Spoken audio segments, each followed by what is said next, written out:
नमस्कार दोस्तों, आप सभी का स्वागत है आपके अपने चैनल जॉब जॉय में। तो दोस्तों, जैसा कि आप सभी को पता है, आरआरबी एएलपी सीबीटी 2 एग्ज़ाम आपका 19 और 20 मार्च की डेट में कंडक्ट होने वाला है। और दोस्तों, 19 और 20 मार्च की डेट में जो एग्ज़ाम आपका कंडक्ट होने वाला है, उसके रिगार्डिंग यहाँ पे रेलवे ने इसके एडमिट कार्ड भी अपलोड कर दिए हैं। एडमिट कार्ड अपलोड हो जाने के बाद में होपफुली आप में से सभी कैंडिडेट्स जो कि एएलपी सीबीटी 2 देने वाले हैं, सभी ने अपने एडमिट कार्ड, अपनी एग्ज़ाम सिटी और अपना एग्ज़ाम सेंटर चेक कर लिया होगा।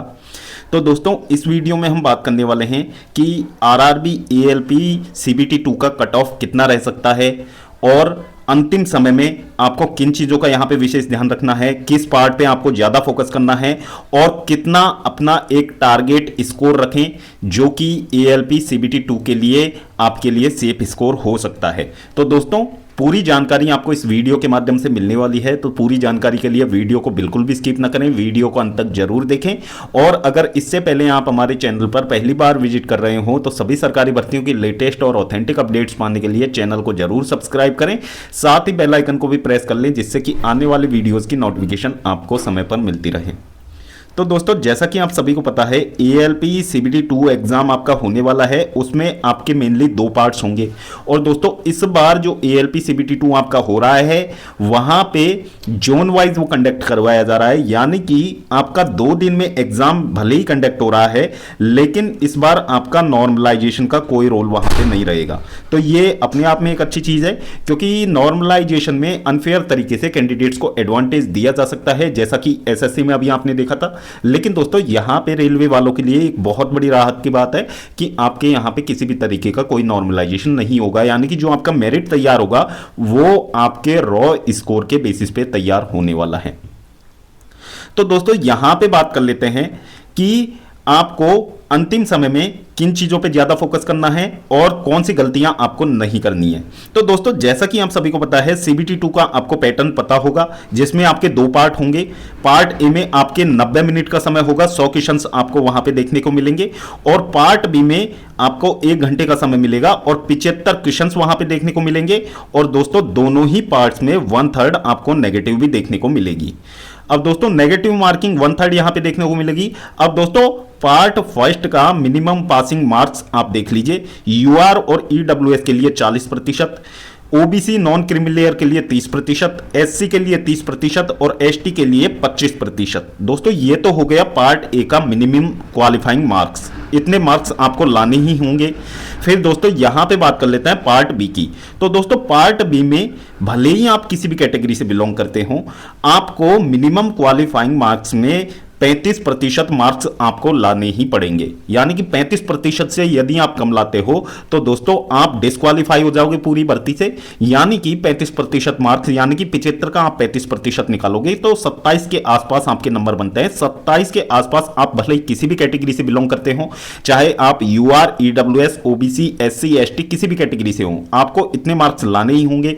और दोस्तों, जैसा कि आप सभी को पता है, 2018 का जो एएलपी का एग्जाम हुआ था, उसमें बहुत सारे कैंडिडेट्स पार्ट बी में फंसे थे। पार्ट बी में मिनिमम क्वालिफाइंग मार्क्स नहीं लाने की वजह से वहां पे काफी सारे कैंडिडेट्स फेल कर गए थे। तो वो चीजें आपको नहीं करनी है।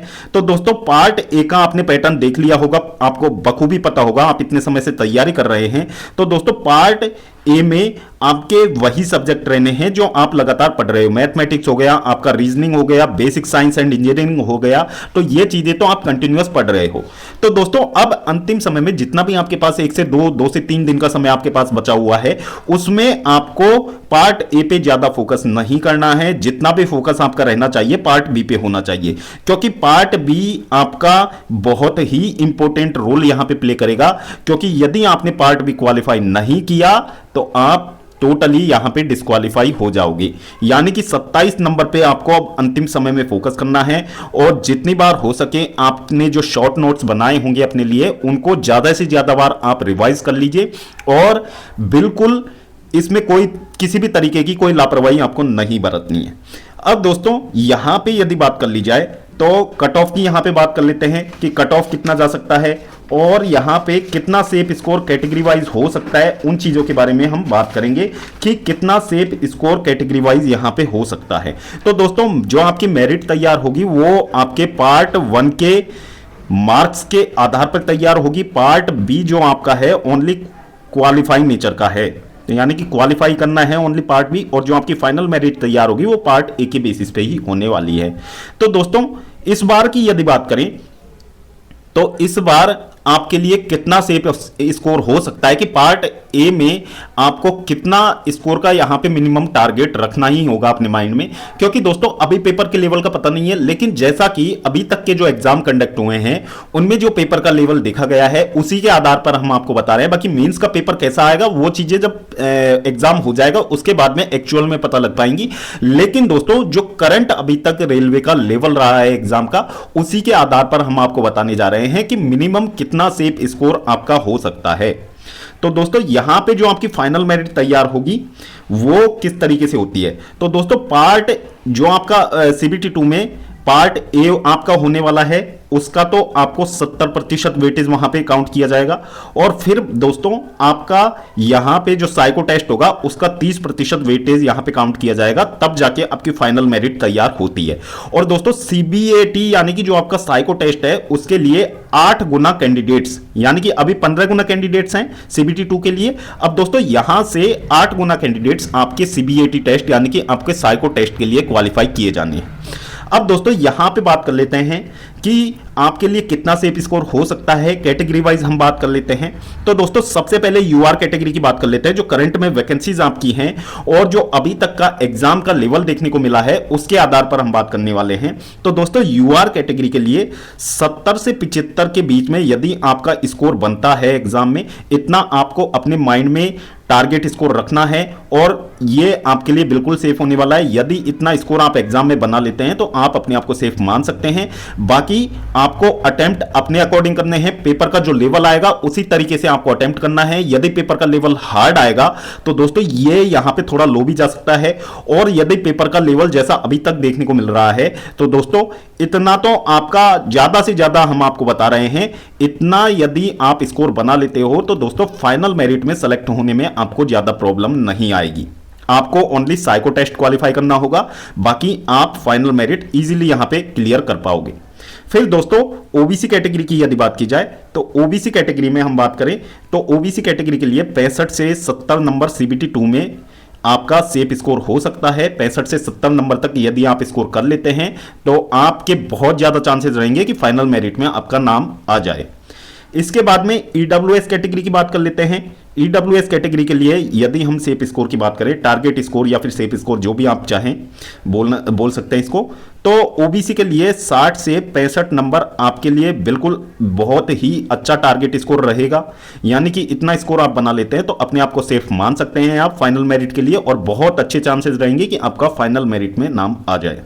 इसके बाद में एससी कैटेगरी के लिए और यदि बात की जाए तो एससी कैटेगरी के लिए 58 से 65 नंबर तक बिल्कुल अच्छा यहां पे सेफ स्कोर रहने के चांसेस हैं इस बार।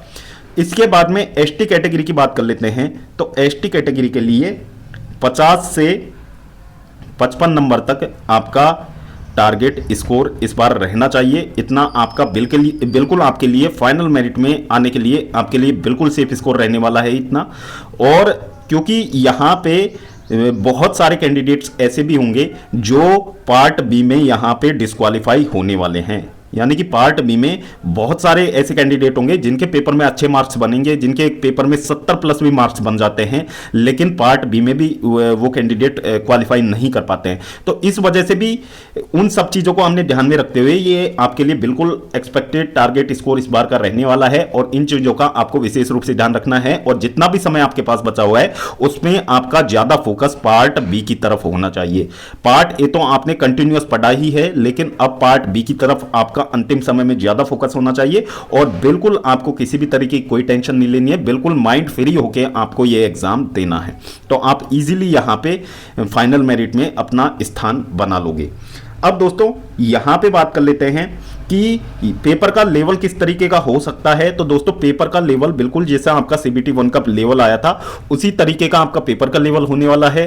और दोस्तों आपको ज्यादा चीजें नहीं सोचनी है, और जितनी भी तैयारी अभी तक आपने कर ली है पार्ट ए की, तो दोस्तों उतनी तैयारी आपकी सफिशिएंट है। बाकी का जो समय बचा हुआ है उसका जो पूरा समय आपको पार्ट बी के लिए देना होगा यहाँ पे।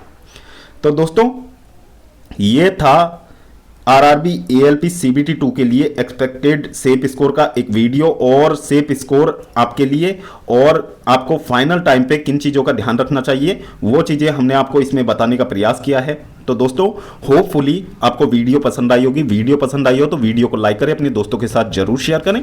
और अगर इससे पहले आप हमारे चैनल पर पहली बार विजिट कर रहे हो तो सभी सरकारी भर्तियों की लेटेस्ट और ऑथेंटिक अपडेट्स पाने के लिए चैनल को जरूर सब्सक्राइब करें, साथ ही बेल आइकन को भी प्रेस कर ले जिससे कि आने वाली वीडियोस की नोटिफिकेशन आपको समय पर मिलती रहे। तो दोस्तों इस वीडियो में फिलहाल इतना ही। जल्द मिलते हैं एक और नई सरकारी भर्ती की लेटेस्ट और ऑथेंटिक अपडेट के साथ। तब तक के लिए स्वस्थ रहें, तंदुरुस्त रहें और अपनी फ्यूचर एग्जाम्स की प्रिपरेशंस को जारी रखें।